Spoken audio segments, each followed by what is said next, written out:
So it gives me tremendous pleasure to introduce this panel titled Identity, Culture, and Control. These are presentations by the Humanities Undergraduate Research Fellows. This is a new program for humanities students working in the humanities, undergrad students working in the humanities on research projects. It's a competitive program. The students have worked for 15 weeks with a faculty mentor. They've been meeting in a cohort monthly around a series of topics relevant to undergraduate research, presentation of undergraduate research, careers for humanities majors. I'll introduce everybody first, and then we'll have our first panelist. So our first presenter will be Amanda Perkins. The title of her paper is Masculinist or Humanist, an Analysis of Rhetoric in College Debate. Intercollegiate debate is traditionally a man's game. Between 1996 and 2001, at the National Parliamentary Debate Association's national tournament and elimination rounds, less than a third of participants were women. This study examines whether debaters, regardless of their gender identity, feel compelled to adopt masculine patterns of speech in order to be competitive. One woman, participating in a focus group about gendered rhetoric and debate at the David Frank Tournament of Scholars in February at the University of Oregon, shared that while in debate rounds she feels that masculinity is a more competitive form, and explained that because of the way the competitive space urges us to always disagree, debate winds up being very masculine. The largest intercollegiate debate organization, the National Parliamentary Debate Association, or NPDA, has faced recent community backlash regarding issues of gender-based exclusion. Many women feel excluded in this space despite their willingness to participate in debate because the atmosphere of the college debate community pushes women to the margins. According to one participant in my focus group, these spaces reward certain people, and people that are feminized bodies are oftentimes coded as being irrational. The same community member went on to say that discourse has become dominated by males' voices. Earlier this year, in January 2016, non-cis male-presenting members of the debate community rallied together to produce a public document of their experiences called #WelcomeToOurDebate. This document, which was circulated via social media in January 2016, begins, women and non-cis men in the debate space are told that they compete in the same arena as their cis male colleagues, that acting as though we all exist at a common static level simply isn't true. The document, born out of a Facebook group named Cis Boys Can't Debate With Us, argues that these experiences uniquely affect those who do not identify as cis men, and that this disallows women and non-binary individuals from existing in debate like their male counterparts do. The narratives coming from community members demonstrate discontentment with the way feminized voices fail to be legitimized in the debate space. So let's talk about the structure of the activity for a second. MPDA-style debate features two teams comprised of 2 members each. Teams are given a resolution and have 20 minutes to prepare. Teams are not allowed to bring anything into the round except what they have prepared in those 20 minutes. Oops. The affirmative and negative have a total of 20 minutes to speak in the round. The affirmative begins with a 7-minute constructive speech, followed by 3 8-minute constructives, which alternate between the affirmative and the negative. The negation's second constructive is followed by a 4-minute negative rebuttal, and the debate finishes with a 5-minute affirmative rebuttal. There's no dedicated cross-examination period, but debaters are allowed to stand or raise their hands to indicate they would like to ask a question during their opponent's constructive speeches. So let's talk about the problem. So prior research also indicates that gender is an issue in debate. A commonly cited study found that the number of women in debate overall is small, and the number of women who are competitively successful is even smaller. This may be a result of the fact that debate women have to morph their communication styles to be perceived as acceptable by the community. In order to be taken seriously and accepted by the debate community, women are required to learn to use different masculine tactics of rhetoric while debating. I have chosen to focus specifically on interruption. Although masculinity manifests itself in other ways in the debate space, instances of interruption are most relevant for my research because it is an expression of violence via directly silencing the other. Mariam Talbot writes that a key practice in enactments of masculinity is violence, a violence which is legitimized to various degrees across institutions. In this case, it is a function of the elite or the masculine to indicate and instantiate the silence via interruption. Other studies have noted that individuals who view communication as a competition utilize masculine communication styles. These instantiations begin to exist as a violent and difficult to break cycle, because debaters constantly see strong assertions of masculinity being rewarded by judges and strive to emulate that behavior. To put it simply, I argue that silencing the other via the masculine practice of interruption helps debaters win ballots. Interruption necessarily demands that the speaker be heard out of turn regardless of the circumstance, and functions as a way in which males can prevent females from talking. a mechanism by which they engineer female silence. In an activity where perceived rhetorical strengths contribute significantly to a judge's decision, this is an invaluable competitive strategy employed by masculine bodies. In her book, Talking Difference, Mary Crawford notes that patterns of interruption are dependent on gender and status, and points out that when men and women interacted in public settings, 96% of the interruptions were by male speakers. Even when a woman has achieved status in a relevant domain, i.e. prestige in medicine, politics, academia, or debate, gender functions as a diffuse status characteristic, or a way to equalize two otherwise unequal bodies, and feminine bodies are interrupted. And, despite the fact that the man in the situation may be less knowledgeable, females tend to be silent after being interrupted by a male. So let's talk about my method. My research attempts to substantiate the existence and implications of masculine rhetoric in intercollegiate parliamentary debate, specifically interruption, by examining NPDA debate rounds available in the public domain which occurred in the past 5 years. I selected 5 rounds, which you can see here, from 2 of the most prestigious and competitive tournaments of the season, Mile High Swing and the National Parliamentary Debate Association's National Championship. Both of these tournaments are considered among the most prestigious tournaments of the year. The most competitive teams on the circuit consistently attend, and it is considered a great honor in the debate community to win either of these tournaments.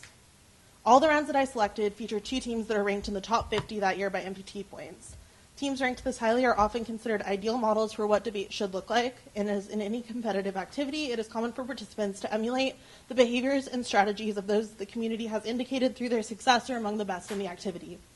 These are the rounds that are available for the community to watch online, and these are the teams that others in the community watch compete in final rounds at tournaments. Therefore, I believe this sample, although small, is highly representative of the MPDA community at large. When examining these rounds, I watched for and recorded all instances of interruption that occurred during the speech time. I did not record instances of interruption that occurred in the interim time between speeches because these interruptions do not claim the speech time of another speaker in the same way that other interruptions do. Additionally, to ensure higher quality research, prior to observing the debate rounds, I facilitated a focus group and invited community members to come and speak about their experiences and perceptions of masculinist rhetoric and debate. This focus group was my means of member checking. I wanted to be sure that the research I was doing spoke to the lived experiences of people in this community. The focus group took place at the University of Oregon in early February 2016 at the David Frank Tournament of Scholars and was largely an open, member-led discussion of what kind of discourse can be coded as masculine and feminine. This helped sensitize my understanding of the data and refine my analysis. In the 5 debates, a disproportionate amount of interruptions, 75 out of 99, were made by male presenting debaters. This astounding figure seems to indicate that this sort of rhetorical strategy is overwhelmingly employed by masculine bodies, regardless of their relative status. Female presenting debaters were sometimes interrupted twice, first by their opponents for a question during their constructive speech, and then by their partners who took it upon themselves to answer that question, despite the fact that they were speaking out of turn. Only once did a female presenting debater address the fact that she was being interrupted during her speech. Her opponents asked her a question, and she curtly responded, "If you weren't so caught up in wanting to ask a question, you wouldn't have missed my analysis." Male presenting debaters are allowed to interrupt. It's considered the norm. When female presenting debaters stand up to this norm, it results in uncomfortability. The interrupter does not necessarily need to be the opponent. This power dynamic can play out in mixed-gender partnerships.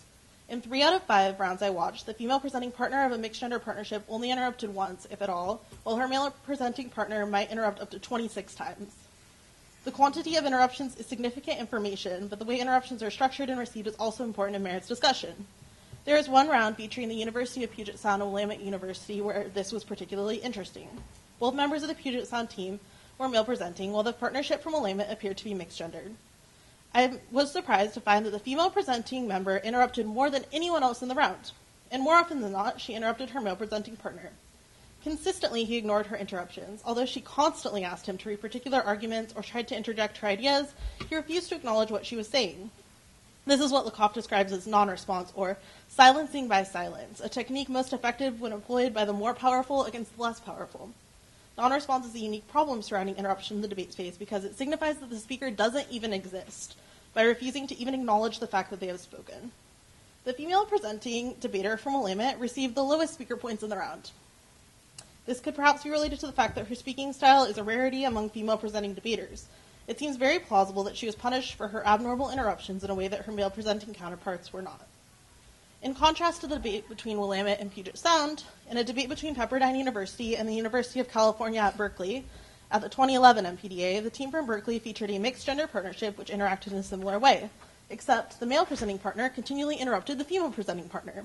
But rather than ignore her partner, the female presenting partner consistently did one of two things. She would either repeat verbatim the argument that her partner was attempting to give her, or tell him clearly that she did not want to read the argument and why. In both cases, she was responsive to the interruption and acknowledged that it had happened rather than utilizing a non-response technique. I found that the reaction of female presenting debaters to being interrupted seemed to impact whether and how the interruptions continued. I found this particularly interesting in the debate I watched between Pepperdine and Berkeley because the female presenting member of the team from Berkeley frequently just didn't allow herself to be interrupted. She would continue talking over the male presenting debaters until their attempts became subdued and the interruptions became less and less frequent. Some might call this an establishment of dominance within the space, but I would describe it as an assertion of equality. By not allowing her male presenting counterparts to speak over her more often than they interrupt her male presenting partner, the female presenting debater from Berkeley attempts to establish herself as an equal within the space. This effort is important, but perhaps not successful. Even if the female presenting debater can aggressively ignore those who are talking over her and successfully prevent further interruptions, her behavior in doing so will be interpreted differently than her male presenting counterparts and affect how she is perceived in the round. One participant in my focus group articulated this nicely. Women are put in a double standard where they're too aggressive or they are too soft. So I think that it's not their engagement, it's whether they're even afforded the opportunity of competition in the first place. But when they do become more aggressive, they are coded in a particular way that delegitimizes the things they're saying in the first place. This explanation seems to indicate that even though women can sometimes be observed displaying the same masculine discourse as their male counterparts, they will not be rewarded equally for this behavior. Specifically, women's interruptions are perceived differently than those of their male competitors. My sample indicates that as a result, they tend to interrupt less often, perhaps because it simply fails to afford them the same competitive advantage as their male counterparts. At a time when dissent obviously exists surrounding gender issues in the parliamentary debate community, research that confirms the existence of some kind of disparity is very valuable. An attempt to observe what is currently happening is a valuable first step towards further research about gendered rhetoric in debate and society as a whole. Further studies might look at other instantiations of masculinity in public discourse or look at interruptions more thoroughly to consider other factors that might be at play. And go duck debate. Thank you.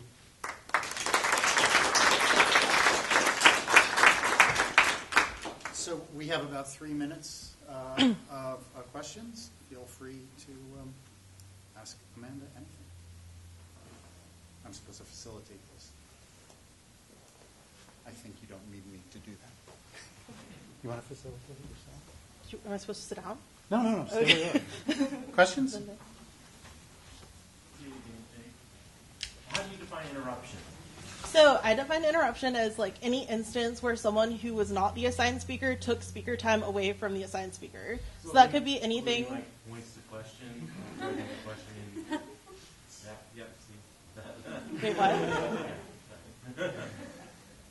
Why are you sorry? I interrupted. Oh. I mean, statistically, that's what's going to happen. So. Oh wait, do you want more of an answer? So anytime that anyone took speech time that was not theirs and it wasn't in the interim time, I counted that as interruption. So including like questions, points of order, anything like that, I counted all of that. Okay. Are there changes in the setup, the rules, the nature of this endeavor that could correct this? Based on your research? I think from what I've seen that this kind of interruption probably happens less often in policy debate due to the fact that there's a dedicated cross-examination period. So for non-debate people, that means that people are like, there's a dedicated 2 minutes where one team can just ask questions of the other. In parliamentary debate, you're forced to interrupt in order to have a question answered. So I think that at least that small change could make it a little bit better. As far as changing the culture that allows men to interrupt more, I don't know if we can do that or not. Other questions?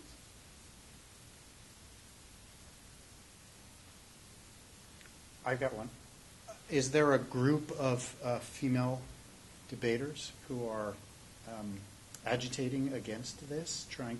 Obviously you are, but are there others who are trying to raise consciousness about this problem? Yeah, that's kind of what I talk about in the introduction to my paper. There's a group on Facebook, and it's called Cis Boys Can't Debate With Us, and it's kind of just like people who are like women and non-cis men who are active in debate and trying to like assert greater equity within the activity. They produced this document where they had people submit anonymous narratives about things that had happened to them in debate, like instances of sexual assault and other kinds of violence that happen against women frequently. And they published it on social media. It was pretty widely circulated, so I hope that's happening. Have the organizations taken note? Yeah, they have actually started running discussion groups at most of the tournaments where people can talk, and they've also started requiring mandatory Title IX training for any participant in the activity. So any school that wants to participate, their school has to go through mandatory Title IX training. Which is cool. Other questions? Join me in thanking Amanda. Thank you.